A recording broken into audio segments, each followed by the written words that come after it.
there were so many that lost their businesses during that time.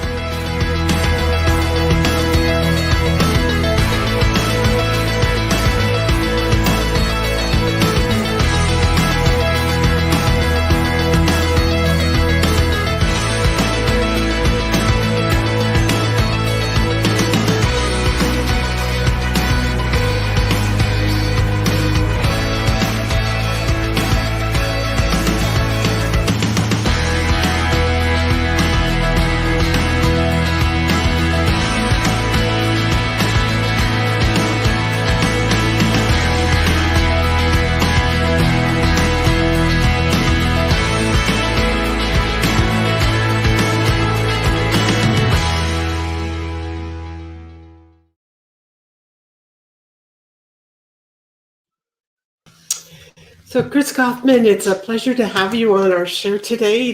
I've been looking forward to this time, being able to share what the amazing work that you bring to the world. So for those that are going to be listening and are listening right now, I'm Becky Norwood with Spotlight Publishing, and I think I am probably one of the most blessed people on earth because I get to bring the stories and the wisdom of so many incredible people to the world. And the purpose of this show is to show authors how to support authors and to show that there are many, many ways that we can use our books as a tool for growth, a tool for getting our message out to the world. And there's a lot of marketing techniques that are just phenomenal that give us the exposure that we need because our voices, our message must be heard. And with that, Chris Coffman, he has an organization called Helping Hands for Single Moms. Chris, you are an amazing human being, and I would like you to share your story of tell the audience first a little bit about you and your background, and then we want to go into a conversation of how Helping Hands for Single Moms got started. Okay, thank you, Becky, and it's a delight to be on your program today. Thank you. Just a little bit about me. I pretty much grew up here in Phoenix, moved here in 1960. Been married to my wife, Kim, for 47 years. And congratulations. Four kids and 6 grandkids. So, awesome. Great, enjoying life. And as far as Helping Hands for Single Moms goes, that wasn't on my radar when I was younger. I was a minister for 20 years and always thought I would be one. I loved being a pastor. As we hit the early 2000s, I began to get our church more involved in the community, doing community projects like Habitat for Humanity and such. And in 2001, I was a part of a local ministers group, and they wanted to look for a project we could all do together in the community. So each pastor was assigned a section of the city to drive, to just look and see what needs do we see? What are the apparent shortcomings in the community? Where could we help? And I had taken off one summer morning, said a quick prayer, and hit the road. And I hadn't gone a mile or two into my section that I was supposed to be scanning. And I saw a little boy, about 4 years old, and he was walking along on the sidewalk on 67th Avenue, all alone, no adult in sight. So I immediately pulled alongside and I said to the boy, go down to the corner. You can't be out here alone. I'm going to walk you home. And a lady pulled in about the same time as I did. So we both went down to the corner. And the little boy, he knew where he lived. He walked us back into the neighborhood and we went up to an old dilapidated house, knocked on the door. And the little girl, maybe 9 or 10 years old, answers the door and she goes, "No, dear, I'm sick." And I said to her, "Is this your brother?" She said, "Yes." You know, the next question was, "Are you supposed to be watching him?" "Yes." And I said, "I need to talk to your mom or dad." And she said, "Only my mom lives here." And as we put the little, I realized immediately, must be a single mom home, obviously. Right. We put the little boy in the house, and the lady and I were walking back to our cars. And really, it was one of the biggest aha moments in my whole life. Because all of a sudden I realized we need to do something to help single moms. And from there, began to think through what could we do. And the answer came, help them go to college, help them become financially independent. So I began to knock on doors and different funders, not asking for funding, but just finding out what's going on in the community in regards to single moms. And we kept getting told there's nobody offering specific scholarships to help single moms go to college, but somebody really should. And so we took up that challenge and we founded Helping Hand for Single Moms. And since that time, that 2002, we had our first client, which I can tell you a little bit about later, whenever you want. But since that time, we've provided over $6 million in scholarships and services to help hundreds of single moms, low-income single moms, go to college. That's beautiful. Having been a single mom myself, I was a single mom for 20 years. I would have just been so delighted to get this kind of support, and not even the monetary support, but the support and guidance and the friendships that I've seen happen from the single moms, because it was not a fun road, to travel on, and I know it's not for many single moms. And so the starting days, tell what that was like as you started connecting with single moms. Yes, we started our first single mom. Her name was Sylvia Canizales. And Sylvia is in our book, so we can share her story with her name and all, her whole name. Heroes in our midst. Oops, I got to turn it the right way. We had a social worker in our church, and she came to me when she heard my idea. And she says, I think I'd have the perfect candidate for your program. And so we sat down with Sylvia, and just a little bit of her background. She was a second-generation immigrant from Mexico. All of her family in her history that she knew of had been field workers. She grew up helping work in the fields. And she had just had mediocre grades in high school. At the time we met her, Sylvia was divorced, and she was 21 years old with 2 kids. And she had come from an abusive relationship. And when we sat down with Sylvia, the thing that really stood out to me was her self-esteem was crushed. I mean, she was living in a 1-bedroom apartment with her sister. She didn't have a vehicle. She had a part-time job, and she had no plan for the future. And having gone through a relationship with a husband on drugs, you could just imagine her self-esteem was so low, and it was just evident by talking to her. Mm-hmm. And so we sat down, we said, Sylvia, how could we help you? If you went to college, what would you need? And we talked with her, and we learned she would need a vehicle. Right. And not only a vehicle, but then also assistance keeping that vehicle on the road. She at the time didn't have a laptop. So we actually built our program benefits, just working with Sylvia and saying, what do you need to go to college as a single mom that's lacking resources? Well, anyway, one of the ladies from our church took Sylvia down to Glendale Community College, and she signed up. And we went through, we got Sylvia a car, we got a AAA towing, we got a shop that would do the repairs whenever it broke down. We started training Sylvia on getting on the internet, which was pretty primitive back then, but you still had to use it in college. But we got her a laptop and we showed her how to use it. And I guess it was a desktop at the time. But we got Sylvia and we worked with her on planning her schedule, because she struggled with that, organizing her schedule.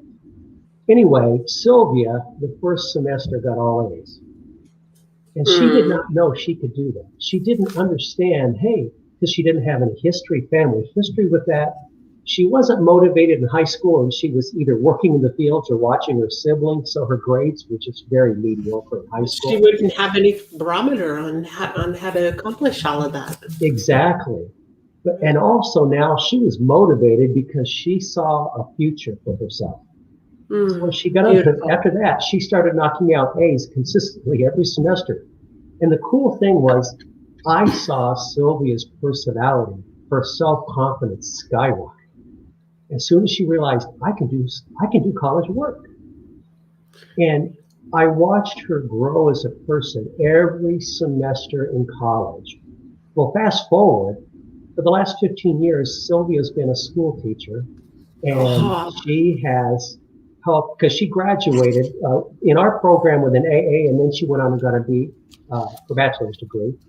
But she's been teaching school all these years and has educated over 400 young people and instilled in them, many of them in high-risk situations in where she's teaching, instilled in them a vision of self-confidence and a vision of the future and hope. And also, Sylvia had two kids. Her oldest daughter was Chelly. When we brought Sylvia into the program, her daughter Chelly was in, I think, preschool or kindergarten at that time.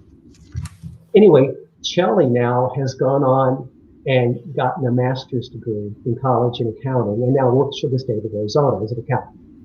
And her son Isaac also has graduated from high school and has done some college work, making up his mind on what he wants to do. But Sylvia gave her kids a model of success. And I often think, what would have happened to Sylvia if we hadn't introduced her to college? She might have never found out that she could do college work and that she had the heart of an educator. She loves what she does, but all that would have been missed. What would her life have ended up like if she had been able to test out the waters for college and had an organization come alongside and provide that support and mentorship that she needed to succeed? That's beautiful. Yes. Well, what was fun when we launched your book, and there's for those listeners, Heroes in Your Midst, there's two different versions of it. One has a Bible study lessons added to it. The other one is just the stories of these beautiful women that they've been able to help. There was 8 of them that were in the book. And I got to meet them, each one of them, during the book launch and have conversations, and remarkable conversations, beautiful conversations. And I think back to my years as a single mom, and I didn't have college. Nobody in my family had ever gotten to college. And I many times, even to this day, wish that I had even known that was an option, known that there was some other way to really, get a better stronghold in life. And yet, look at what you were able to do, for how many you've been able to do it for. And the hearts, the kind hearts, the good hearts that are in the background that are supporting something like this, that a community that has come together because of that initial something that was planted in your heart and in your mind to accomplish. And you followed the guidance to do that. And that's pretty remarkable. So as your organization has grown, tell us some of the other stories of some of the other women. I know there's Michelle, and her son, he was very challenged, and he still is. But tell about her story. Yeah, Michelle is an incredible woman. And when she was very young, she was a wild child. And David came along, her little boy, and he was born premature. And he has never progressed. He's had tremendous problems, 30-some brain surgeries. He's still, he'll always be in a wheelchair. He's never progressed, I think, beyond about 4 or 5 years old, maybe 3 or 4 years old, I think it says in the book, in his emotional and mental abilities. But he's a sweet kid, and Michelle loves him dearly. And this was a wake-up call for him. It's one thing I see in common in a lot of these stories is what people say is, oh man, what a disruption to your life. You're 18 years old and you have a baby, and the child is born prematurely, and all these.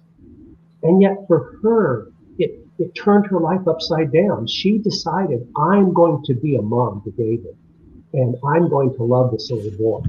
Right. Rather than saying, I can't cope with this, I can't handle this, I'm going to give him up. I'm not criticizing anybody who does that.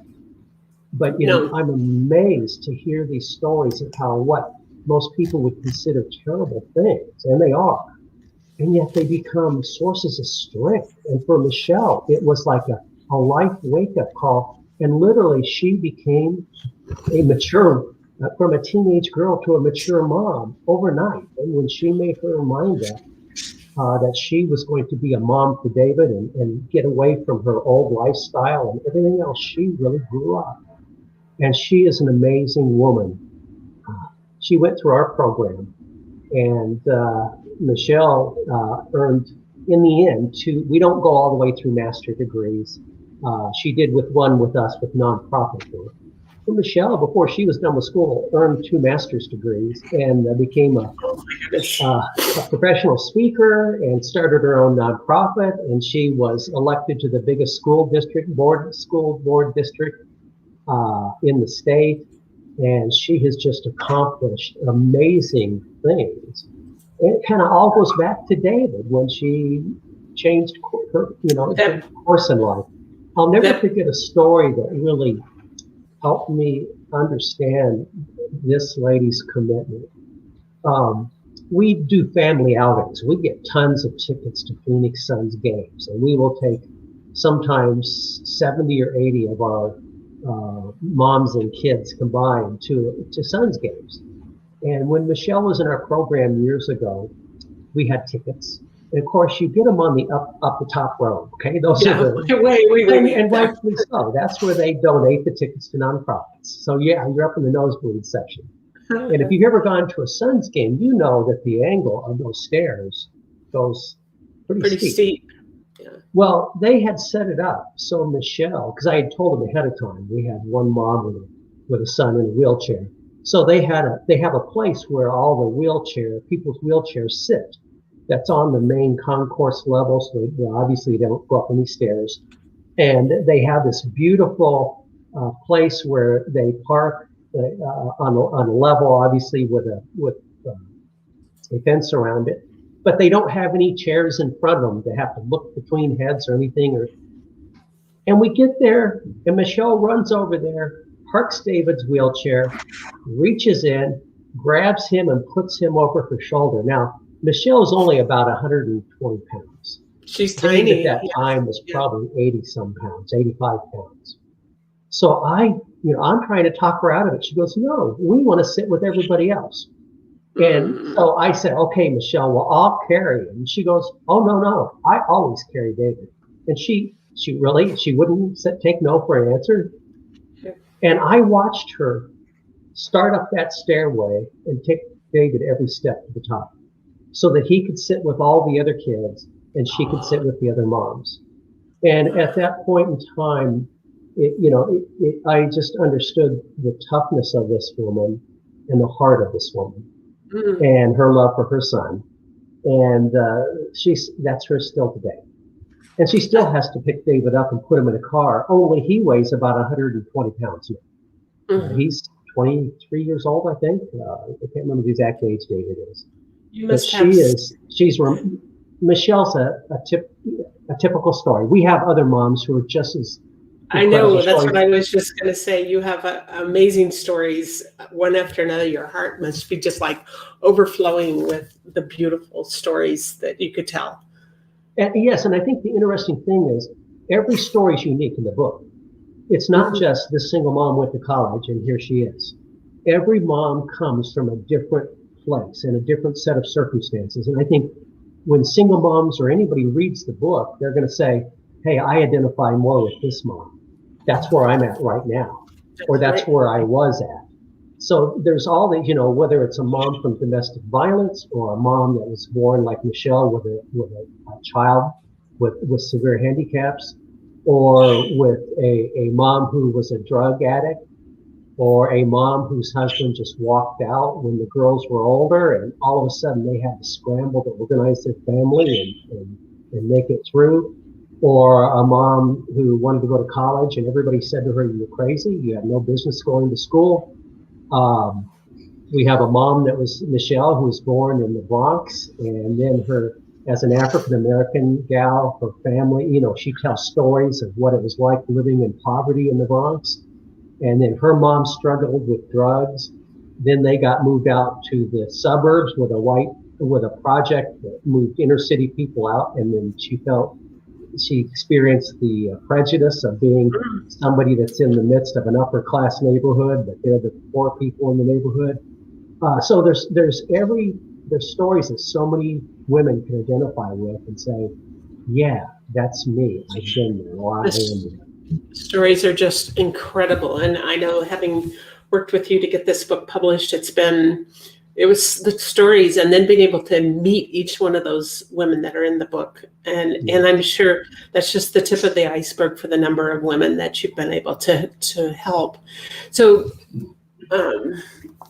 Chris, how do you use this book for like fundraising? Are you able to use the book in any way to get your message out in a better way? Yeah, that book evolved, Becky, as you know. Interesting. Yeah.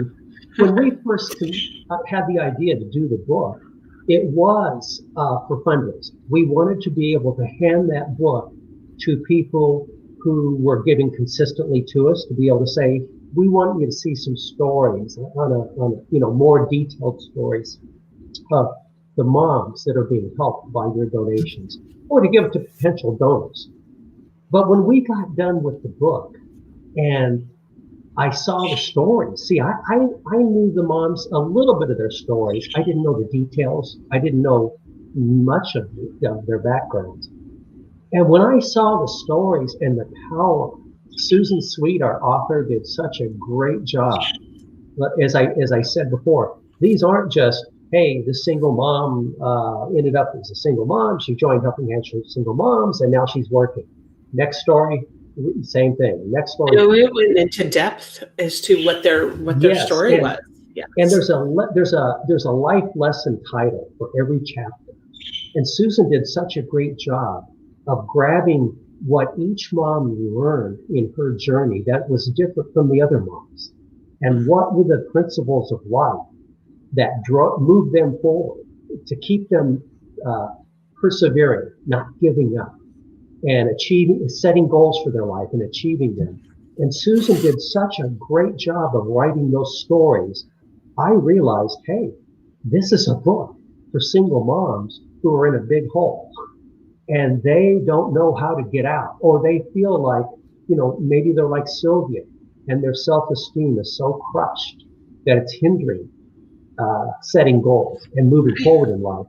And one of the things the ladies say in this book, in the introductory chapter, is they said they want the moms that read this book to know they are not special.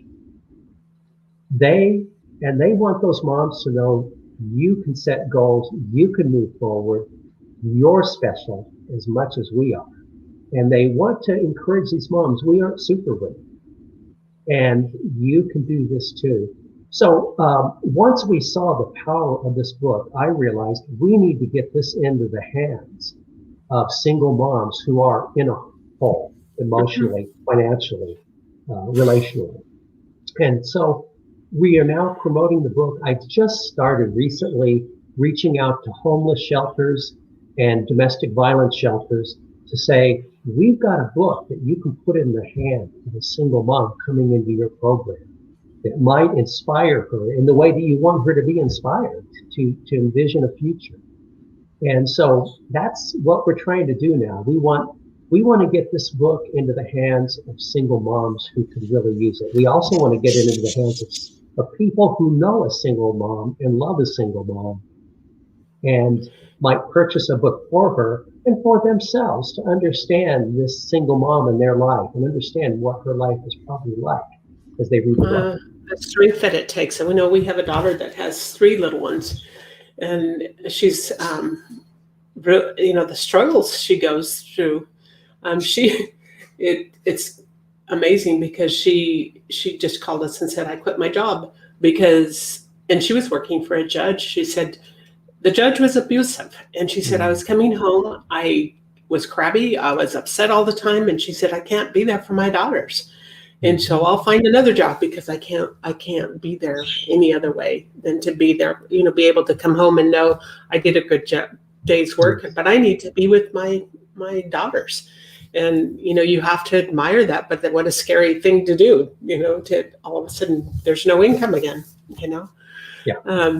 and I would, she lives in New Mexico. I would love to see her have this opportunity to get into a program like this, So we're going to take a little bit of a short break.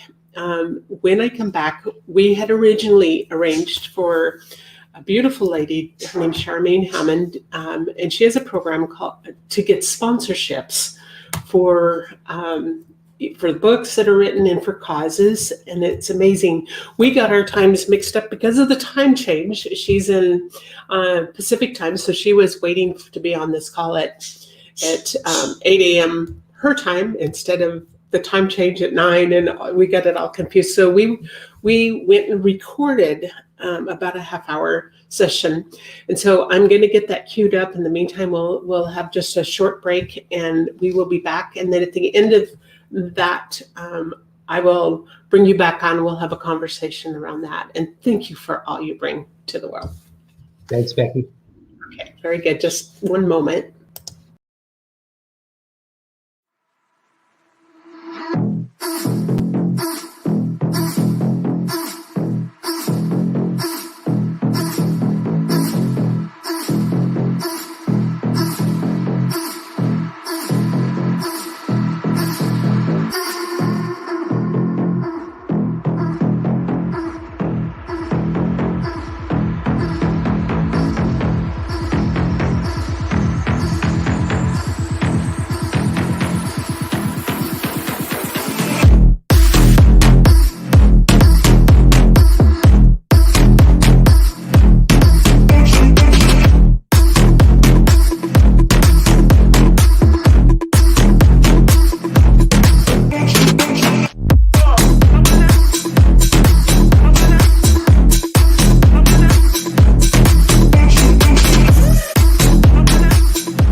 Hmm.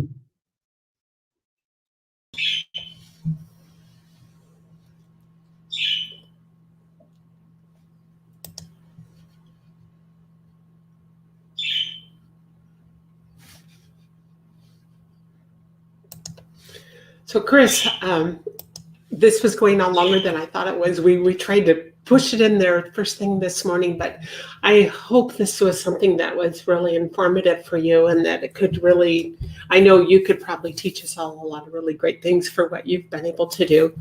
But I'm hoping that this bit of information from this incredible conversation from Charmaine has served you and the listening audience as well, to open up eyes to a whole different way of looking at it. It was really good. Yeah. So I hope that, I know that our connection I'll always be looking out for opportunities to share that in ways that you can grow.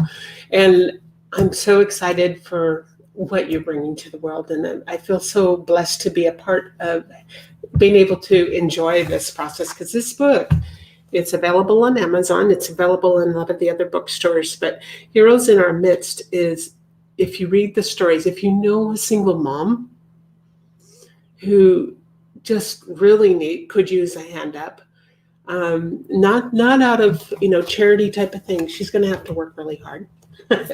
It's not a handout type of thing, but it's something that really encourages them, set them up for success, not only in the short term but for the long term, to see that their own children, with the support she gets, the children benefit extensively. Yes. Yeah. And Becky, I realized too, if they go on Amazon, they need to put in the second half of the title, Inspirational Stories for Single Moms. Because there's other Heroes in Our Midst books out there. So they want to make sure they're getting the right heroes. You can also put Chris Coffman in the title, or Susan Sweet. So you put the Heroes in Our Midst, Chris Coffman. Yeah. It's available. Look for this book. It's amazing that the beautiful picture, the titling on it is incredible. Chris, thank you. And I had a little issue with getting everything timed just right because of, and we had to cut Charmaine. I think she only had 1 minute and 53 seconds left, but I wanted to make sure I brought you back on. And reach out to me if you would like an email introduction to Charmaine, because she does have some really cool stuff that she does. And thank you for the goodness, the fabulous things that you do in our world today. Oh, thanks, Becky. It's been wonderful being here with you. It's been awesome. So have an awesome day. Take good care of your health and keep on doing what you're doing. Okay, Becky. Take care. Thank you. Bye-bye.